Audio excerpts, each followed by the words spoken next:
4,000 holy cents for Omega X.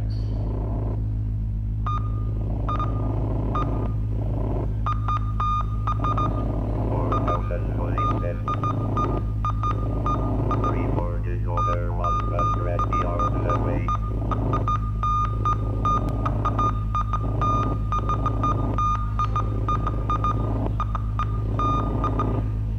Terrified. Terrified.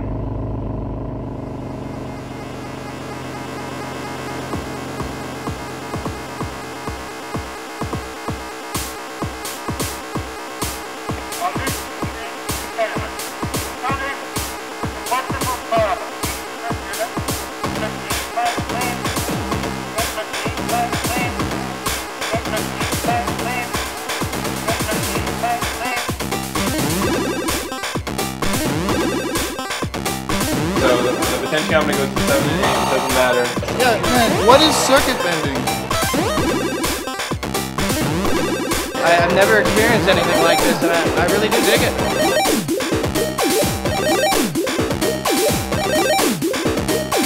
I built an LFO. I had the light blinking and I hooked it up. It was amazing.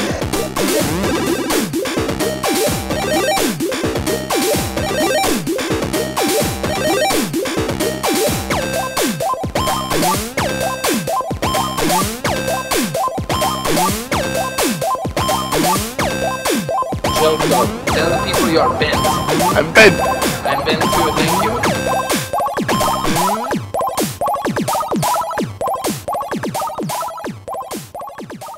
Circuit bending to me means put your hands on hardware or software. Taking electronic objects from the world around you and you're modifying them. Manipulate electronics, particularly cheaper, older electronics like toys and keyboards. You take a ready-made device and you open it up and explore short-circuiting possibilities. Deliberately short them out or modify them in some way that wasn't intentional.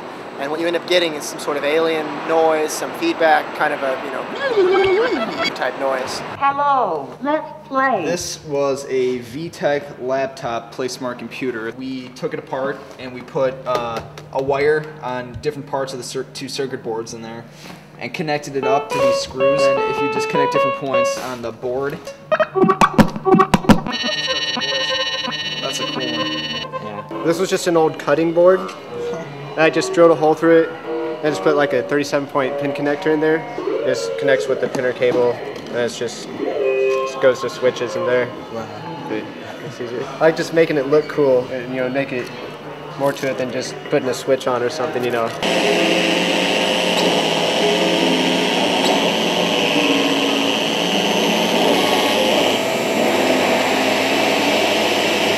Well, my story is that when I was about 5, I got a musical Christmas card and got very attached to it, especially when the batteries started running out, and then I ripped the back off and just started like poking around with it. It made great sounds. Then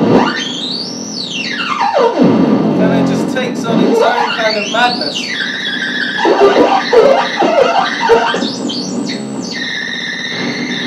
You can make amazing, amazing instruments that sound absolutely fantastic.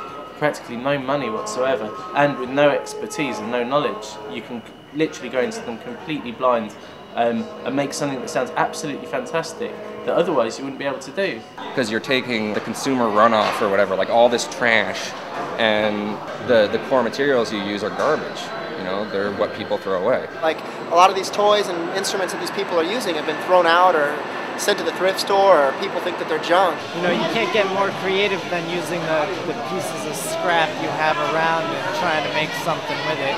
Everybody is worried about being all hi-fi and having the best thing possible, but this kind of stuff proves you can make music with other people's garbage.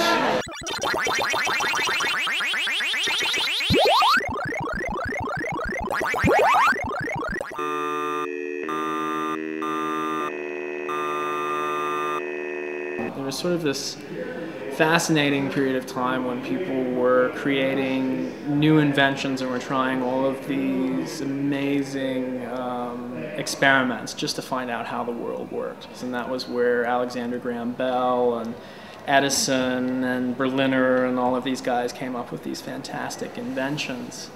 And here there is a similar spirit to that kind of era of invention. And this is sort of like the uprising in electronic music at the moment. Yeah, and the bottom is where we want our copper. So everybody have, yeah, exactly. I'm really enthralled by that spirit of invention, so I like to sort of research these things and think about what is the mindset of an inventor, what is the mindset of somebody trying to change the world through technology and art. So I think it's only natural that my work becomes a little bit discursive and turns into sort of a mad scientist sort of lecture.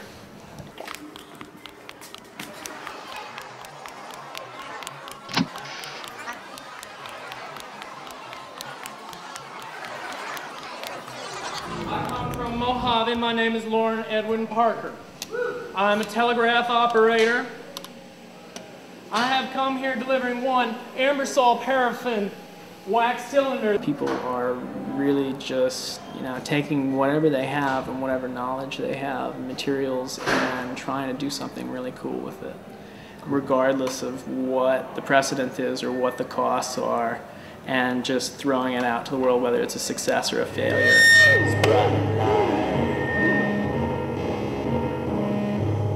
Keep a piece of me, keep a piece every night. Lift up our way as high as you might. Take me home tonight, cold black nightlight.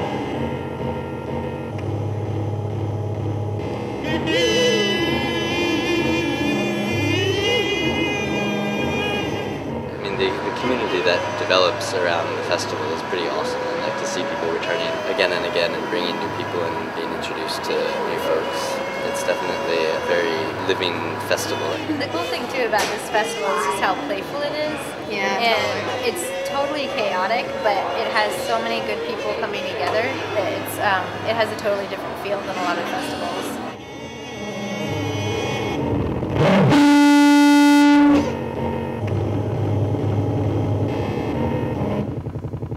Circuit bending is fun. It's going into the unknown. You never know what you're going to get out of it, and that's what makes it exciting. I think it's empowering to take something that isn't intended to be used for whatever purpose you want to use it for, and to force it to submit to your will. Different interests, everybody has different ideas. It's always changing, different stuff to work with. It's like it's a mystery. The other analogy that I use is like it's Ben Franklin and the key and the kite. It's like, after a while, just like fly kites on strings, and then after a while the lightning bolt strikes, and you find out there's things called electrons. So after a while, throughout the mystery, it's sort of like alchemy too. Alchemy was a natural thing. People are trying to find the Philosopher's Stone. This is sort of the same way across the wires. And the Philosopher's Stone is that glitch, is that noise, is the buzz that you get from it. It's very positive. Like I walk in here and I think I feel better. And kind of going off what she said with circuit bending, definition-wise, I think it's like making friends with technology. You know what I mean? And like almost personifying electricity in a way. Thank you, Radio Shack. There's millions of different new sounds that you can get, and every day you go and play your circuit bend instruments, you never know what sort of crazy shit's gonna come out, and that's what makes it fun.